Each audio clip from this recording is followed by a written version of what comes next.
حضرت علی ہی کا فرمان ہے کہ جس شخص نے ایک فرض روزہ چھوڑ دیا،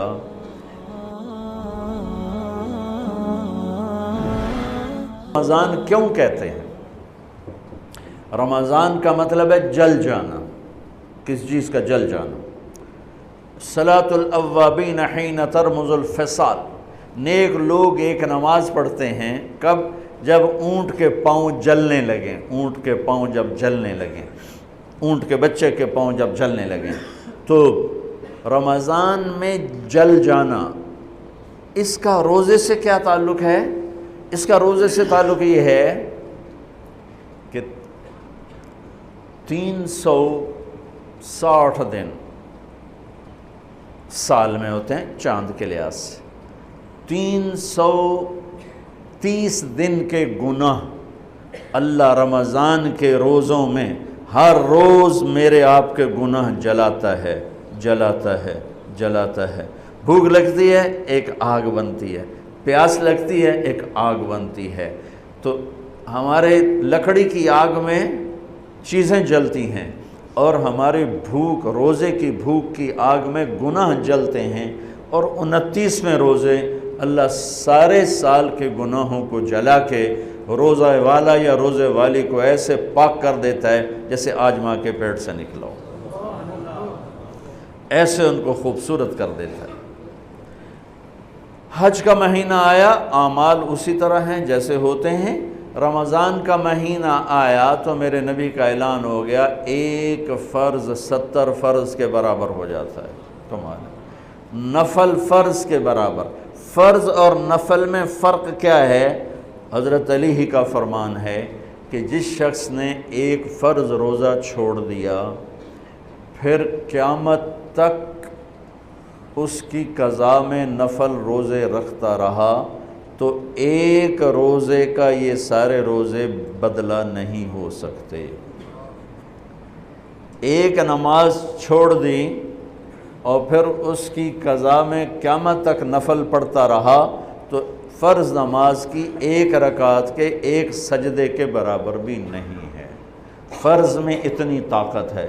تو اللہ کی رحمت کیسے متوجہ ہوتی ہے کہ رمضان کے مہینے میں اللہ فرماتے ہیں میرے محبوب کی امت ہے، ایک فرض کو 70 کے برابر کر دو، اور پھر فرماتے ہیں نفل کو فرضوں کے برابر کر دو، اور پھر فرماتے ہیں جو رات کو تراویح پڑھے گا، دن میں روزہ رکھے گا، آخری رات اسے ایسے دھو کے پاک کر دوں گا کہ اس کے ذمے گناہ کا ایک ذرہ بھی باقی نہیں بچے گا، سب گناہ اللہ تعالیٰ اس کے معاف فرما دے گا۔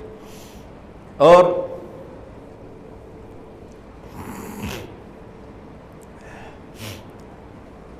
میرے نبی نے فرمایا من صام رمضان ایمانا و احتسابا، دوسری بھی من قام رمضان ایمانا و احتسابا، جس نے روزہ رکھا اللہ کی رضا کے لیے، جس نے تراویح پڑھی اللہ کی رضا کے لیے، اس کے پچھلی زندگی کے سارے گناہ اللہ معاف فرما دیتا ہے۔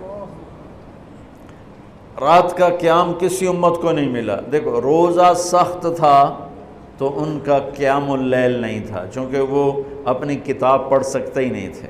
رمضان میں اللہ نے آسمانی کتابیں اتاریں، یکم رمضان کو ابراہیم علیہ السلام پر، 2 رمضان کو تورات موسیٰ علیہ السلام پر، 8 یا 6 رمضان کو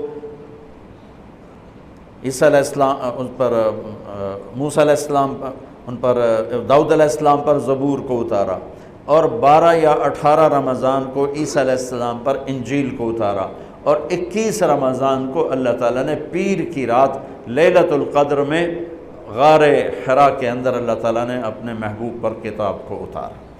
وہ کتابیں فل آ گئیں، لکھی لکھائیں۔ قرآن فل نہیں آیا، قرآن صرف ایک سورت کے 19 الفاظ آئے بس، اور پھر 23 برس میں قرآن اترا۔ کتنے انبیاء ایسے گزرے ہیں جن کے پاس جبریل زندگی میں ایک دفعہ آیا، زندگی میں جبریل ایک دفعہ، اور ایک سے لے کر آگے کوئی تعداد مقرر نہیں ہے، 100 دفعہ 200 دفعہ، لیکن آپ حیران ہوں گے ہمارے نبی پر جبریل 23 برس میں 24,000 دفعہ آئے، 24,000 دفعہ، جو ایک عجب العجائب ہے، عجب العجائب ہے۔ تو میرے بھائیوں، رات کی تراویح، دن کا روزہ، تراویح میں کیا ملنے والا ہے؟ میرے نبی کا فرمان ہے ہر سجدے پہ 1500 نیکی، ہر سجدے پہ 1500 نیکی۔ تھوڑی اپنی کاروباری مصروفیت گھٹاؤ، اپنی کاروباری مشقت گھٹاؤ، اپنے ملازموں کی بھی مشقت گھٹاؤ، تاکہ وہ تراویح پڑھ سکیں، روزہ رکھ سکیں، بشاشت سے پڑھ سکیں، اور اللہ کا فضل ہے ڈھیلے سے ڈھیلا حافظ بھی ہو تو 1.5 گھنٹے میں سارا کچھ نمٹ جاتا ہے۔ اتنی سی ہمت کرو میرے بھائیوں کہ افطاری میں تھوڑا کھاؤ۔ اگر تم پہلوانوں کی طرح شروع ہو گیا نا، پھر تو تم سے عشاء بھی نہیں پڑھی جائے گی، تراویح تم نے کیا پڑھنی۔ روزہ جسم کی فالتو چیزوں کو جلاتا ہے، روزہ ایک قوت پیدا کرتا ہے ایمانی شیطان کے خلاف۔ وہ کیسے پیدا کرتا ہے شیطان کے خلاف؟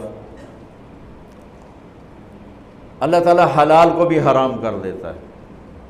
جب بیوی کو بھی شہوت سے دیکھنا حرام ہو گیا اور یہ اس پہ قابو پا گیا تو اوروں کی عزت کو یہ حرام نظر سے کیوں دیکھے گا؟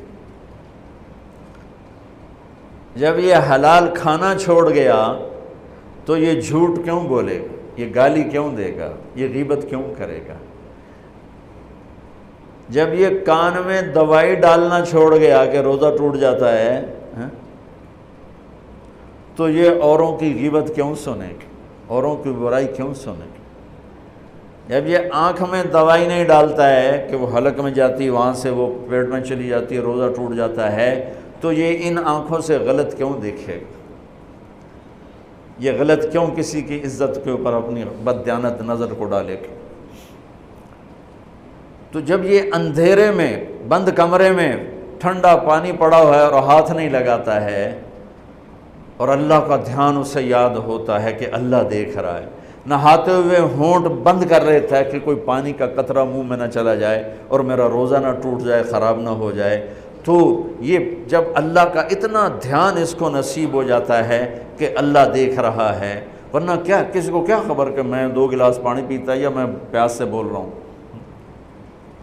تو جب وہ اللہ کو اتنا اپنے دھیان میں لے آتا ہے کہ اللہ دیکھ رہا ہے، میں پانی نہیں پیوں گا، اللہ دیکھ رہا ہے، میں بیوی کو ہاتھ نہیں لگاؤں گا، اللہ دیکھ رہا ہے، میں کسی کی عزت پر بری نظر نہیں ڈالوں گا، اللہ دیکھ رہا ہے، میں کسی کی برائی نہیں سنوں گا، اللہ دیکھ رہا ہے، میں کسی کی برائی نہیں کروں گا، تو پھر جب یہ بازار میں جائے گا تو جھوٹ تو نہیں بولے گا، جب یہ تولے گا تو غلط تو نہیں تولے گا۔ ہاں یہ الگ بات ہے، بہت سے مجھے ملے کہ جب بس رمضان میں جھوٹ چھوڑ دیتے ہیں، اس کے بعد پھر شروع ہو جائے گا۔